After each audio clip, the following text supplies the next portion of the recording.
what we photographed up there affected me for the rest of my life. In 1964, former U.S. Air Force Lieutenant Bob Jacobs was in the 1369th Photo Squadron at Vandenberg Air Force Base in California. He was in charge of photo-optical instrumentation at a tracking site in Big Sur, 124 miles away. His mission was to film an Atlas rocket go through all 3 stages of powered flight. This particular mission was part of the Nike Zeus objective for the development of an anti-missile missile during the height of the Cold War.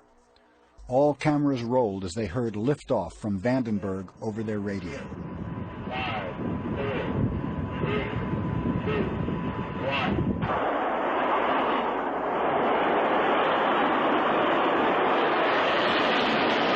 We were looking down southwest, and the missile popped up through the fog. It was just beautiful. And our guys on our M45 tracking mount with 180-inch lenses on it got it. And sure enough, we could see all 3 stages of powered flight as they burned out and dropped away. And then, of course, to our naked eye, all we saw was a smoke trail going off into subspace. So we whooped and shouted and heard the film wrap off in the BU telescope and figured, well, that was our first big deal, and we got it. Lieutenant Jacobs then took the cans of film down to Vandenberg to have them developed that night. The following morning, Jacobs was ordered to go immediately to the office of Major Florence J. Mansman, the ranking optical instrumentation officer in charge. I walked into his office, and they had a screen and a 16-millimeter projector set up. There was a couch, and Major Mansman said, sit down, and there were 2 guys, as I recall, 2 guys in gray suits, civilian clothes, which was fairly unusual. And Major Mansman said, watch this, and turned on the film projector. And I watched the screen, and there was the launch from the day or 2 before at Big Sur. As the Atlas missile entered the frame, we could see the whole 3rd stage, which has 2 rocket nozzles like this and one in the center, a gimbaled one in the center, filling our frame from about 160 miles. That was pretty exciting optics.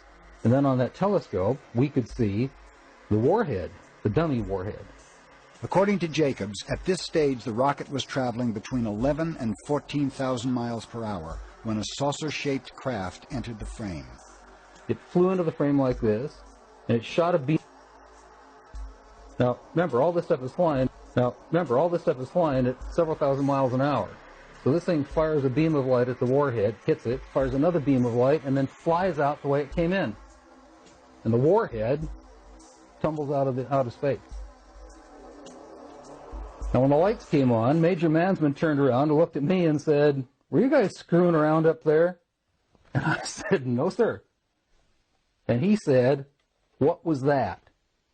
And I said, it looks to me like we got a UFO.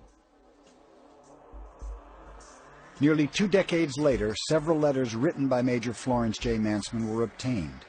In one dated March 8, 1983, Major Mansman corroborated Lieutenant Jacobs' story.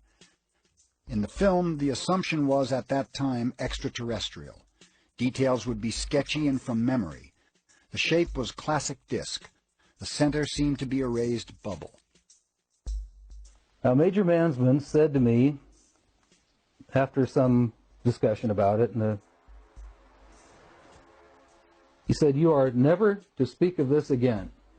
As far as you're concerned, this never happened. In another letter, Major Mansman describes how 2 agents took the footage.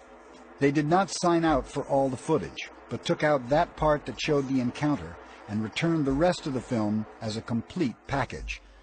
The one agent stated as he handed me back the film, that leaves you off the hook, but not off any disclosure.